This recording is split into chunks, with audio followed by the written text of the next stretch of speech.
Le vers se meurt. Ainsi s'achève le long crépuscule, splendide et décadent de, comme le disait Mallarmé, l'antique vers auquel je garde un culte et attribue l'empire de la passion et des rêveries. Ou T.S. Eliot, il s'achève not with a bang, but a whimper, non pas dans une explosion, mais par un gémissement. Je suis Bernard Hetzig et je présente ici, dans le cadre de cette exposition, un de mes premiers poèmes partitions.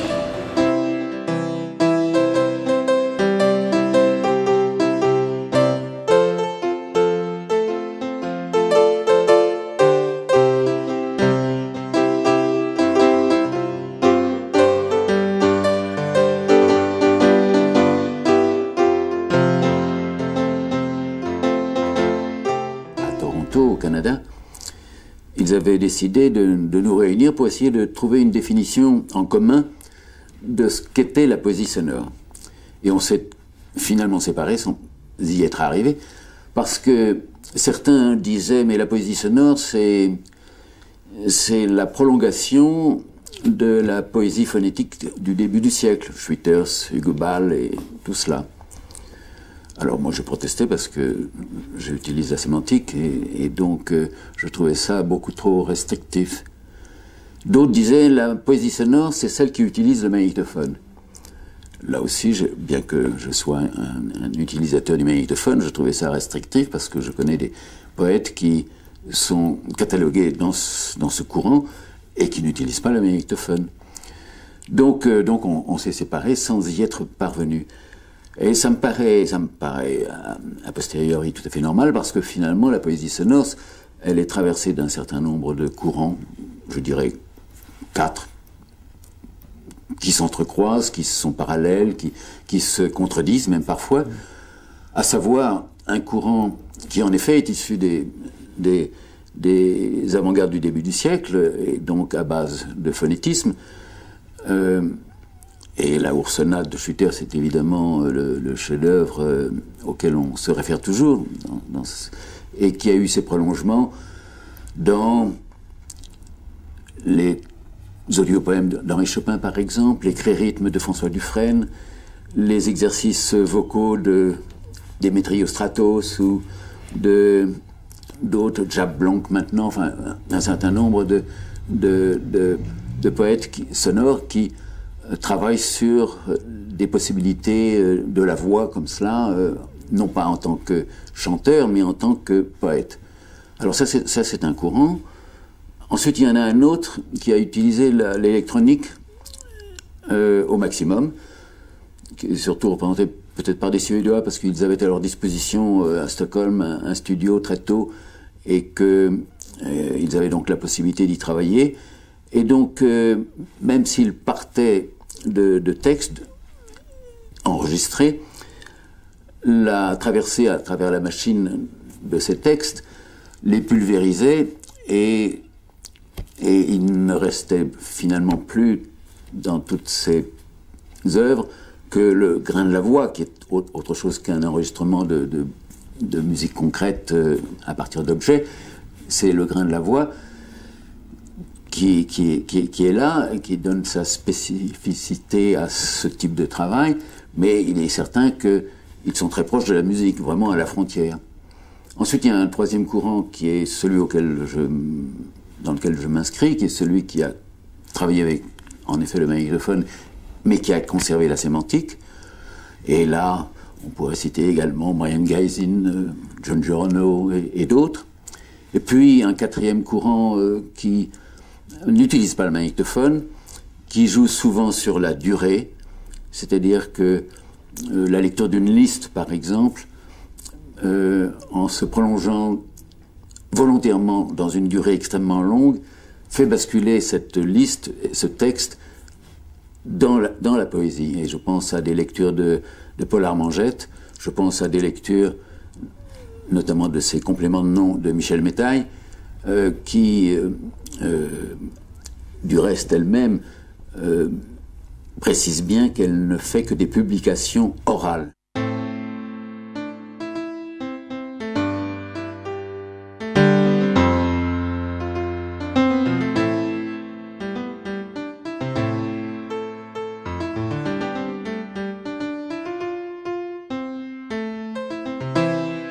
il y a également un courant de poésie directe, comme l'intitule Julien Blaine, qui est une poésie souvent spontanée et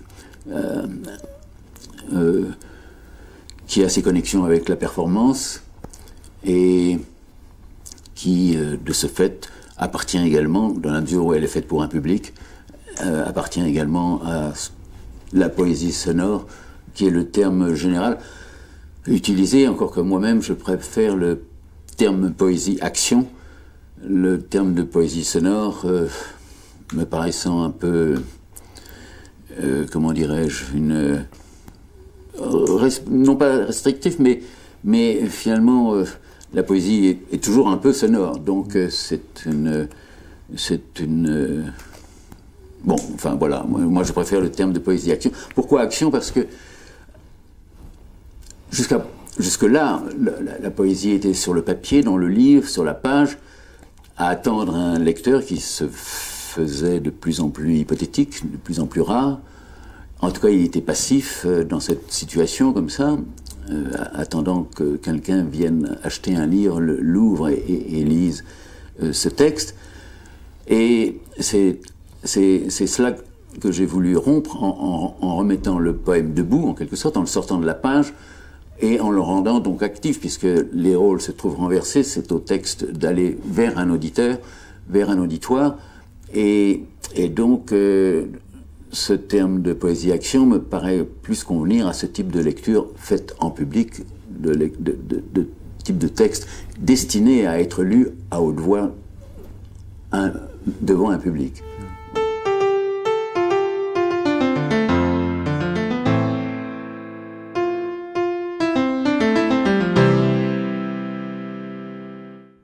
Je pense que les premiers à avoir sorti la poésie des universités, par exemple aux États-Unis, ce sont les poètes de la Beat Generation. Jusque-là, il y avait deux traditions, des lectures qui se passaient dans les universités américaines, toutes indépendantes les unes des autres, et qui, se rivalisant les unes par rapport aux autres, invitaient les poètes à venir lire pour informer les étudiants de l'œuvre d'un tel ou d'un tel. L'apport, je crois, de la Beat Generation, entre autres, ça a été de sortir la poésie des universités et de la mettre dans des lofts, dans des galeries, dans des musées, dans des endroits dans la rue, dans des endroits, dans des clubs de jazz, Ferlinghetti, Rexworth ou Kenneth Patchen ont dit leurs textes avec des orchestres de jazz comme ça, des formations de jazz dans des caves. Et ça, c'était donc important, puisque ça rapprochait la poésie de la vie concrète, courante, de la circulation ambiante, comme ça. Et puis, le phénomène donc est arrivé en France. Nous-mêmes, nous avions, depuis début des années 60, commencé à lire nos textes comme ça, en public. Il y a eu des manifestations du domaine poétique à l'American Center, qui était un point chaud à Paris où il se passait beaucoup de choses, ça en 62 et 63. Et puis, à la fin des années 70, il y a eu une généralisation de la lecture publique. Je me souviens de Claude Royer-Jeannoux, un poète de la poésie blanche, mais qui avait la responsabilité d'une émission importante à l'époque, à la fin des années 70, à France Culture, qui s'appelait Poésie ininterrompue, où il invitait chaque semaine un poète qui avait droit à 3 séquences dans la journée d'une minute ou 30 secondes, et puis le samedi, il y avait une heure d'émission avec un interview et tout ça. Et il m'avait dit à l'époque, tu n'as aucune idée du nombre de poètes que j'ai invités et qui ont refusé de venir. Parce que, me disait-il, nous on écrit, on publie des livres, on n'a pas en plus à venir lire, n'est-ce pas, vraiment, et même à la radio. Et puis il y a eu la création de Beaubourg, avec le rôle qui a joué sur le plan littéraire Blaise Gauthier, responsable de la revue Parler, et qui a invité systématiquement toutes les revues, les unes après les autres, les responsables de ces revues, et puis d'autres poètes, à venir lire. Alors le prestige de Beaubourg fait que les gens ont commencé à hésiter, à refuser. Et l'habitude s'est prise finalement de venir lire en public de la poésie. Le phénomène s'est généralisé et maintenant en plus des festivals sont organisés un peu partout, non seulement en France mais dans d'autres pays, en Italie, en Allemagne, en Suède, ailleurs. Et donc maintenant le moindre chef-lieu de canton veut son festival presque, n'est-ce pas? Enfin, je veux dire que vraiment la lecture publique de poésie est devenue quelque chose d'absolument normal, courant. Et actuellement, par exemple, je suis invité régulièrement et successivement dans plein d'écoles d'art. C'est intéressant parce que c'est un phénomène qui est tout de même tout à fait neuf, dans la mesure où même des étudiants des beaux-arts peuvent passer leur diplôme avec un texte, n'est-ce pas? Et ça, c'est tout à fait nouveau. Et ça tient sans doute à l'influence underground de Fluxus, comme cela, ou de Robert Filiou.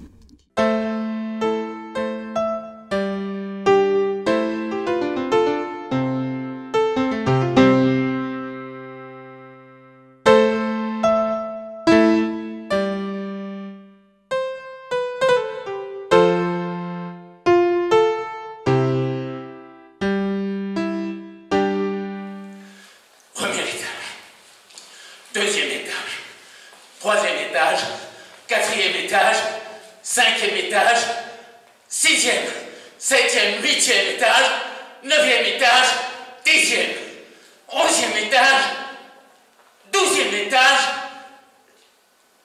treizième étage,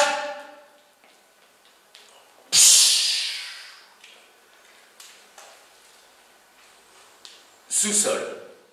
En décembre 62, dans une galerie, j'ai vu une petite affichette, enfin un prospectus comme ça, dont la typographie m'a intrigué.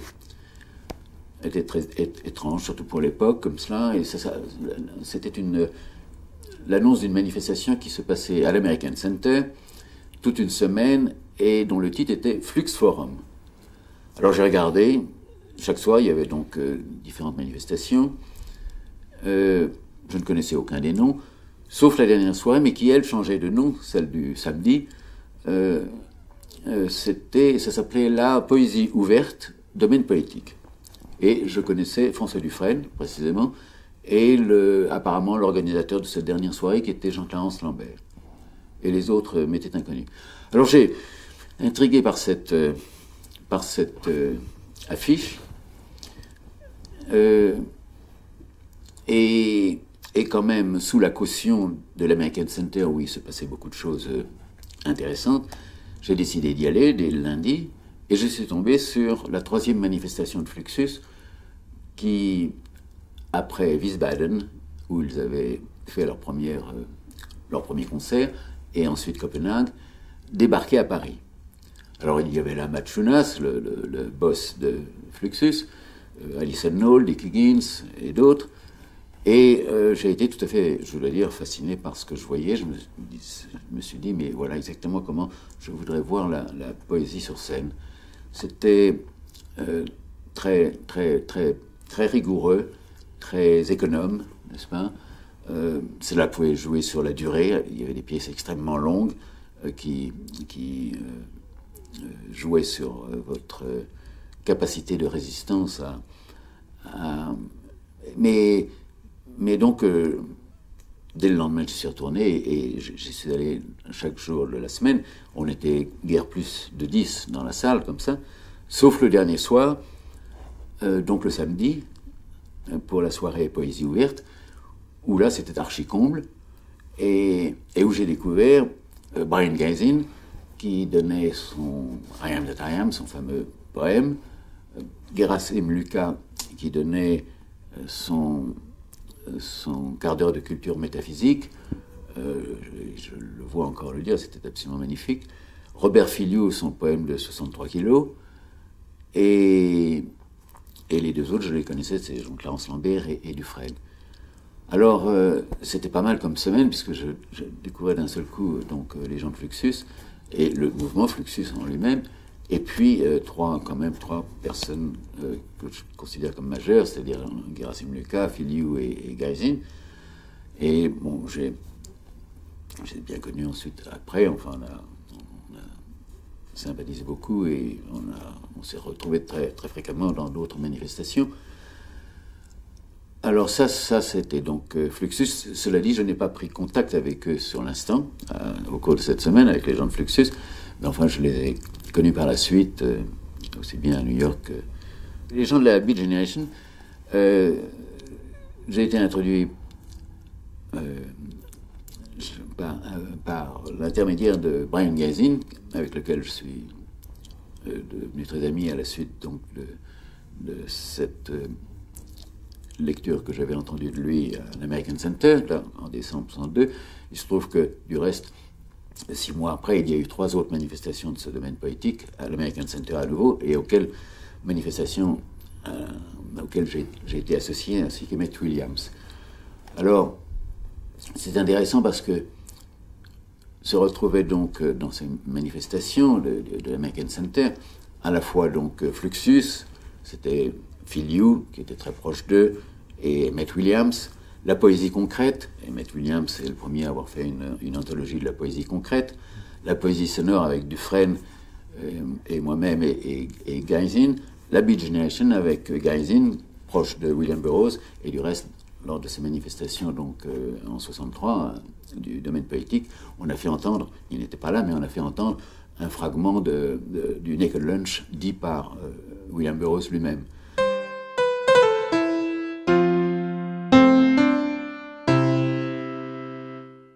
Il se trouve que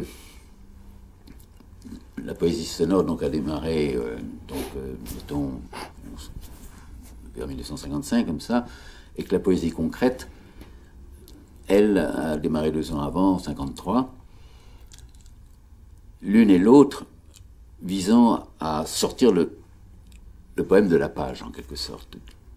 La poésie sonore en transformant le texte en le plaçant dans l'espace et comme cela, et dans la durée, et la poésie visuelle en redressant en quelque sorte le poème et en le mettant face aux yeux, puisque ce sont souvent des textes qui sont captés par l'œil en un instant, comme ça, n'est-ce pas? Bon, par la mise en page de la phrase ou des mots qui sont sur le papier, c'est moins fait pour être lu que pour être regardé et capté dans l'instant. Alors, ça, c'était vraiment le démarrage de la poésie concrète, dont les origines sont Mallarmé et Apollinaire. Et puis, la poésie concrète s'est transformée en poésie visuelle, avec donc les caractéristiques propres à chacun de ses pratiquants, et en poésie visive en Italie, avec des connotations politiques ou sociales beaucoup plus prononcées que les travaux de poésie purement visuelle, comme Dufresne a pu en faire, ou comme Henri Chopin avec ses dactylopoèmes, ou moi-même. Chacun donc a ses propres méthodes et ses propres caractéristiques. J'ai reçu le prix national de la poésie, le Grand Prix national de la poésie. Alors c'était la stupéfaction, évidemment, parce que il faut bien dire que pendant des années, les poètes sonores n'ont pas été, ici à Paris, considérés comme poètes par les poètes traditionnels, ou entre guillemets, bien sûr, et qui, eux, avaient le pouvoir, c'est-à-dire soit tenaient les antennes de la radio, soit dirigeaient les revues ou les collections dans les maisons d'édition et tout cela. Et ils nous renvoyaient vers la musique. Alors, d'une part, nous n'avions aucune raison d'accepter cela, puisque nous n'étions pas des musiciens, et que les musiciens n'avaient aucune raison de nous accueillir, dans la mesure où ils savaient très bien que nous n'étions pas des musiciens.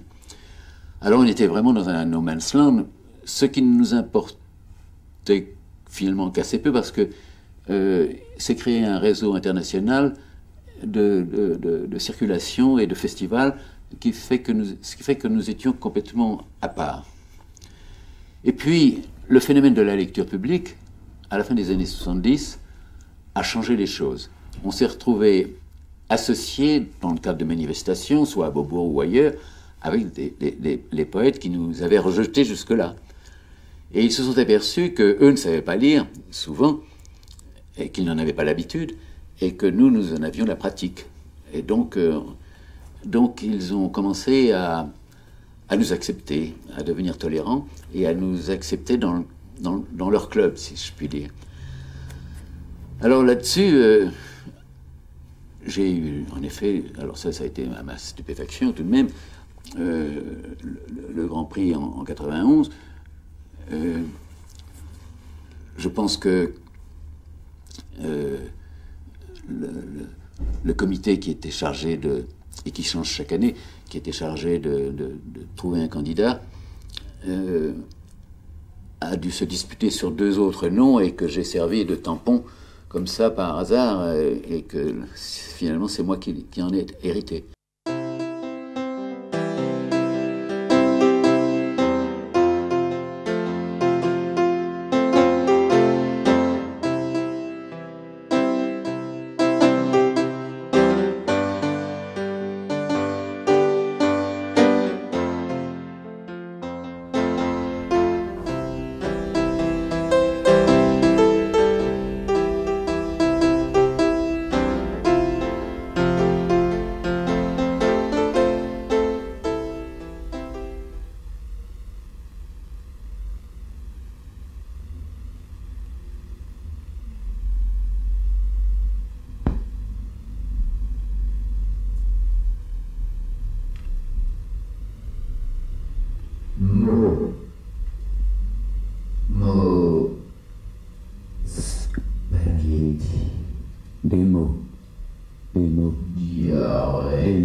Vermicelle, magnétique, cascade, flot, fluide, fleuve, pour pisser, couler sans fin, et puis, se vautrer dans l'ambiguïté. Faudrait mieux, jusqu'à l'extase. Faute d'amas, de piton, de points fixes. Faute, jusqu'à plus soif, aveuglément. Pour ne rien dire. Allez, rien. Comment savoir? Non. Tandis que cela n'en finit pas de couler sur la tête, de partout, sans arrêt, sans fin, coule partout, mots, l'eau, invertébré, enfile en chaîne un beau piège mouvant ça.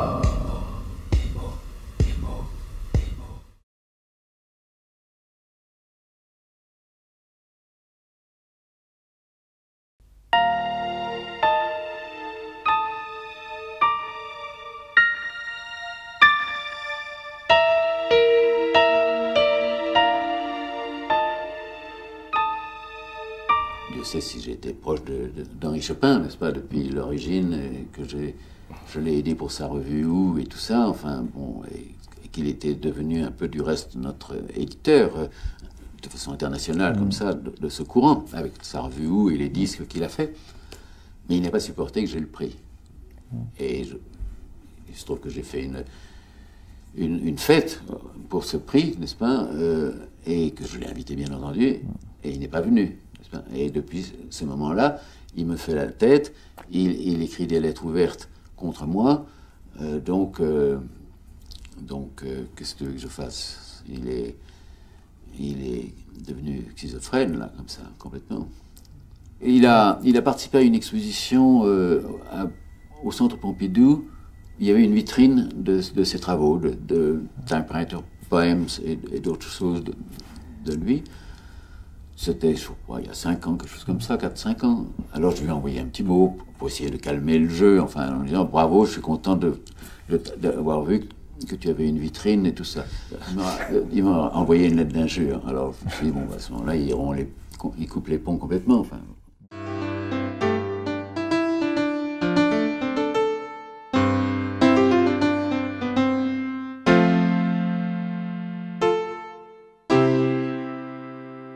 Je participe à des expositions parce que je fais des écritures collages comme ça, en utilisant soit des circuits intégrés, soit de la bande magnétique et les amorces de bande, qui sont donc mes instruments de travail.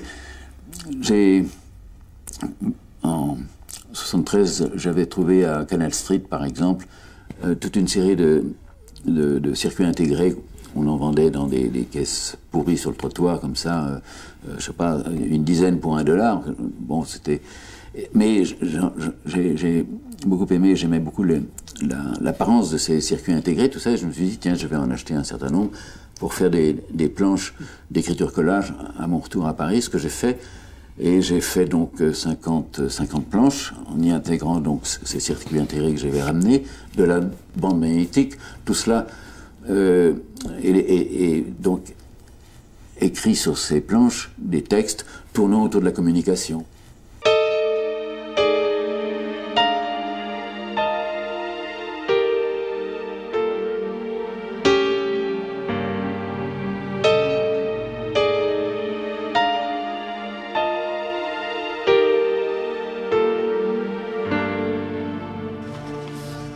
Ça, c'est le récit d'une lecture que j'ai fait de Vaduz à l'Élysée-Montmartre, qui est à Paris le temple de la musique rock. Et j'avais été invité à lire un texte en première partie d'un concert d'une chanteuse anglaise qui s'appelle Anne Clark. Et c'est resté assez mémorable parce que la salle hurlait de fureur contre cette lecture. Enfin, pas toute la salle, mais une bonne partie. C'était donc tout le texte lui-même, comme ça, avec les ethnies qui tournent autour de Vaduz. Et ça se termine par bien d'autres. Il y en a bien d'autres, puisque forcément j'en ai oublié. Elles n'y sont pas toutes, mais ça en fait déjà pas mal.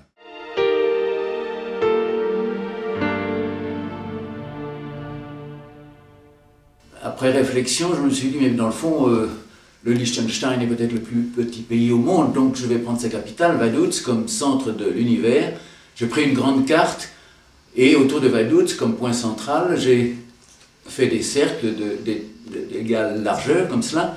Et puis, ensuite, dans ces cercles, j'ai inscrit non pas les nationalités sur lesquelles je passais, mais tous les noms d'ethnies que j'ai pu trouver, et dans des livres d'une part, et puis principalement au musée de l'Homme à Paris. Autour de Vaduz, il y a des Suisses. Autour de Vaduz, il y a des Autrichiens. Autour de Vaduz, il y a des Allemands. Il y a autour de Vaduz des Tyroliens. Il y a des Saxons. Il y a autour de Vaduz des Bavarois. Il y a autour de Vaduz des Silésiens, des Tchèques. Il y a autour de Vaduz des Slovaques.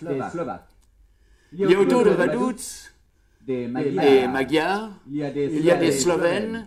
Il y a des Ligures, des Vénitiens, des Italiens. Il y a des Provençaux.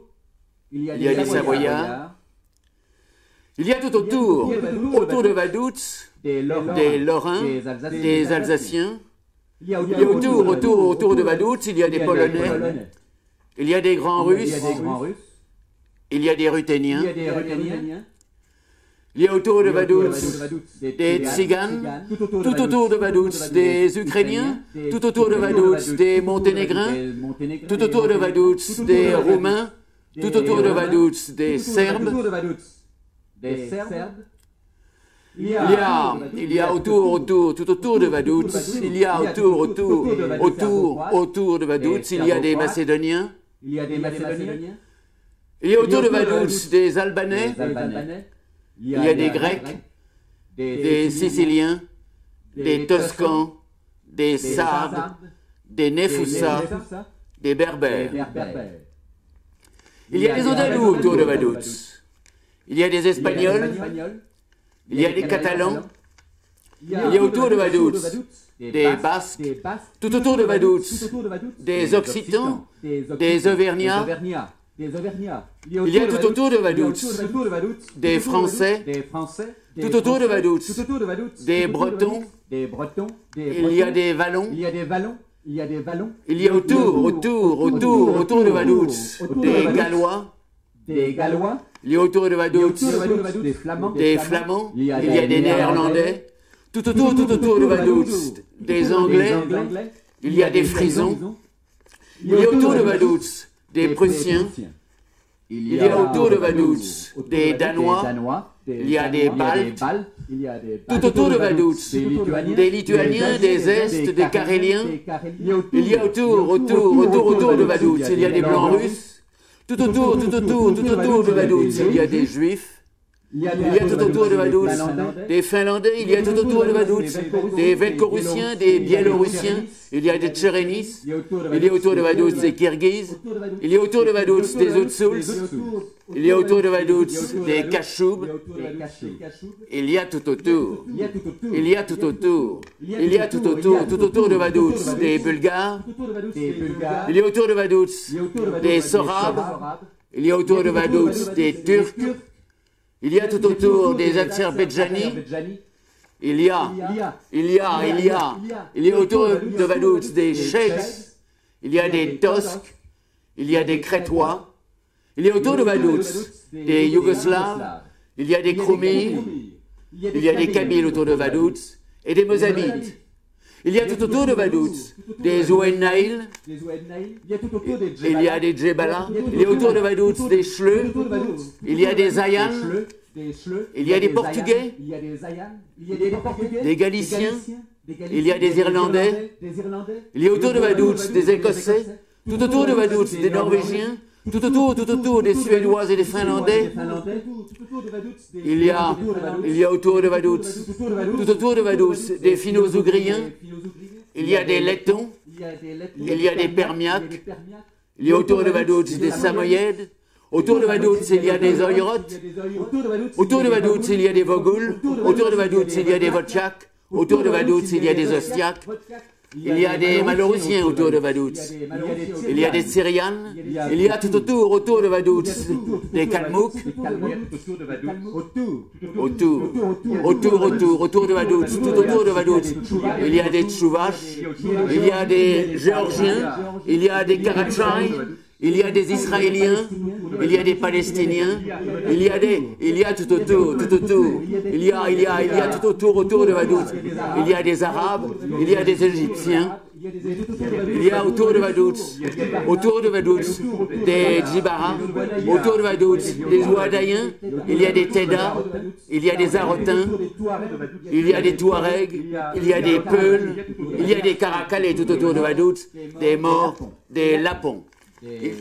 Il y a tout autour de Vaduz, des Syrianes, des Iraniens, des Galas, des Falachas, des Toubous, des Fong, des Yorubas, des Fons, des Dogons, des Sussus, des Kissi, des Bambara, des Diola, des Islandais, des Tungus, des Tcherkens, des Svans, des Ossètes, des Persans, des Agaves, des Kouchites, des Abyssins. Il y a tout autour de Vaduz. Il y a des Tatars, des Morves, des Ingouches, des Kurdes, des Danakil, des Sidamas, des Kabachiches, des Hossa, des Iro, des Ibo, des Ewe, des Moïs, des Mongols, des Sougaï, des Malinké, des Sérères, des Wolofs, des Turco-Mongols, des Avars, des Mingreliens, des Turkmènes, des Bédouins, des Wafas, des Amaras. Il y a tout autour de Vaduz, des Dinkas, des Babilekés, des Bakotas, des Ashantis. Autour de Vaduz, il y a des Dan, des Bobos, des Lobis, des Soussous, des Tadjiks, des Afghans. Il y a des Pendjabis, il y a des Braouis, il y a des Nandis, des Nuer, des Pygmées, des Bakongos, des Mandchous, des Kazakhs, des Andes, des Maasai, des Motses, des Boros, des Tupis, des Maharo. Il y a autour de Vaduz. Il y a des Ascendés, des Barumbi, des Nupes, des Écoles, des Bongos, des Baoulés, des Mendes, des Uzbeks, des Nouristani, des Danakil, des Suk, des Galas, des Barékés. Il y a tout autour de Vaduz. Il y a des Mongols, des Ariens, des Kikuyus, des Boshimans, des Sud-Américains, des Apalais. Il y a des Wayawais, des Tupi-Guarani, des Métis, des Esquimaux polaires, des Lolos, des Dravidiens.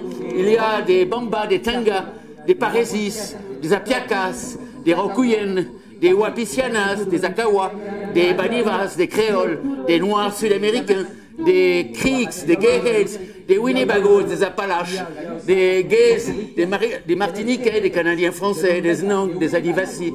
Il y a tout autour de Vaduz, des Herero, des Gustenos, des Apicas, des Cararas, des Tarumas, des Caribas, des Panos, des Noirs américains, des Yankees, des Portoricains, des Canadiens, des Wa. Il y a tout autour de Vaduz. Il y a des Ottawa, des Esquimaux Labrador, des Lissous, des Tibétains, des Wa, des Telugus, des Tazmoul, des Baras, des Zoulous, des Bours, des Pédis. Il y a autour de Vaduz, des Chiquitans, des Yurina, des Ipurinans, des Muras, des Puy-Navians, des Autochtones. Il y a tout autour des Esquimaux de Bafin, des Mossos, des Bengalis, des Todas, des Vedas, des Bezimizeraka, des Makousas, des Kaf, des Otontos, des Tapuyas, des Chavantes, des Guatos, des Parentintins. Il y a tout autour de Vaduz. Il y a des Mépures, des Barres, des Timotes, des Chocos, des Matagalpas, des Cubains, des Natchez, des Maricopas, des Choctos, des Ogiras, des Miamis, des Esquimaux Southampton, des Maoris, des Igorais, des Sundanais, des Andamanais, des Achinais, des Hatchens, des Lutsens, des Lissous, des Chins, des Yangtuns, des Wichits. Il y a tout autour de Vaduz, des Sémipoles, des Mohawks, des Siquans, des Senecas, des Stockbridge, des Esquimaux Iqliqliks, des Dieras, des Madourais, des Javanais, des Caros, des Sakai, des Malais, des Karens, des Shan, des Esquimaux Shanghai. Il y a tout autour de Vaduz, des Shawnees, des Quapos. Il y a des Kansas, des Kalos, des Kiowas, des Chimtamatat, des Totonac, des Huitchols, des Miskitos, Matagalpas, des Kunas, autour de Vaduz. Autour de Vaduz, il y a des Cavapas. Autour de Vaduz, il y a des Esquimaux caribous. Autour de Vaduz, il y a des Guanicos, des Cariraunas, des Panches, des Kitus, des Pébans, des Guatsis, des Man, des Jibaros, des Pimas, des Runanos, des Roussas, des Pobleos, des Saux, des Navarros, des Iowa, des Illinois, des Gros-Ventres, des Fox. Il y a tout autour de Vaduz. Des Jivaros, des Moros, des Lorenzam, des Caribis, des Cailloux Barans, des Emaras, des Tobans, des Matacos, des Chancos, des Diaguites. Il y a tout autour de Vaduz, des Chonos, des Yardans, des Konos, des Carrierans, des Arendas, des Murgins. Il y a tout autour de Vaduz, des Apinos, des Guaycurinon, des Napuches, des Pueches, des Aliculuf, des Anas, des Hoches. Il y a tout autour des Léons, il y a tout autour de Vaduz, des Boros, des Tunas, des Shonanes, il y a des Canas, des Goranis, il y a tout autour de Vaduz. Il y a des Cannes, des Man, des Alouis, des Creeks, des Chippewas, des Cheyennes, des Arapaus, des Crows, des Moraves, des Comanches, des Lipans. Il y a des Okas, des Yurok, des Pines, des Burigen. Il y a tout autour des Esquimaux Mackenzie. Il y a tout autour des Katchai, des Erie, des Conotagos, des Sioux, des Sumos, des Delaware, des Hopi, des Kukapas, des Chichas, des Chols, des Pocosans. Il y a des Afbours, des Tatars. Il y a des Black Rivers. Il y a tout autour de Vaduz, des Hans, des Oui, des Tchouk, des Salish, des Nez percés, des Calville, des Colville, des Flatheads, des Ulpas, des Paiutes. Il y a des Mélanésiens, des Carians, des Paviotsos, des Calapuyas. Il y a des Mandchous, des Chinois, des Carox, des Iroquois, des Cœurs d'Haleine. Il y a des Adnankis, il y a des Han, des Kawa, il y a des Negritos, des Polynésiens, il y a des Uevis, des Shens, des Panox. Il y a tout autour de Vaduz.